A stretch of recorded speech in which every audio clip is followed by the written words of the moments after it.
ఒక్కసారి ఫెయిల్ అయితే వదిలేస్తామా, మళ్ళీ మళ్ళీ ట్రై చేస్తూ ఉంటాము. అదేనండి ఫ్లఫీ ఆమ్లెట్ ఈరోజు మళ్ళీ ట్రై చేస్తున్నాననమాట. పోయినసారి ఎక్కడ మిస్టేక్ అయిందంటే మిక్సీలో వేసి ఎంతసేపటికి గ్రైండ్ చేసినా అది నార్మల్‌గానే ఉండిపోయింది కదా! అలాగా. ఈరోజైతే చేయితోనే ఇలా కలిపేస్తూ ఎలా వస్తుందో అయితే ట్రై చేసేద్దాము.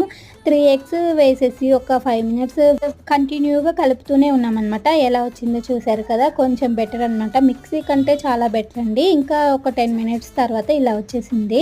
ఇంకా ఓపిక లేదనమాట. చెయ్యంతా నొప్పొచ్చేస్తుంది. ఇంకా ఇప్పుడైతే ఆమ్లెట్ అయితే ట్రై చేసేస్తున్నాను. ఇంకా ప్యాన్ పెట్టేసి కొంచెం ఆయిల్ వేశాను. ఈ ఆమ్లెట్‌కైతే ఎక్కువ ఆయిల్ కూడా అవసరం లేదండి. ఆయిల్ వేసేసుకొని వేడైపోయిన తర్వాత ఇంకా ఎగ్ అంతా వేసేసుకుంటున్నాను. చూస్తున్నారు కదా! చాలా బాగా వచ్చేసింది. పైనుంచి అయితే సాల్ట్ అలాగే కారం, పెప్పర్ పౌడర్ కూడా వేసేసాను.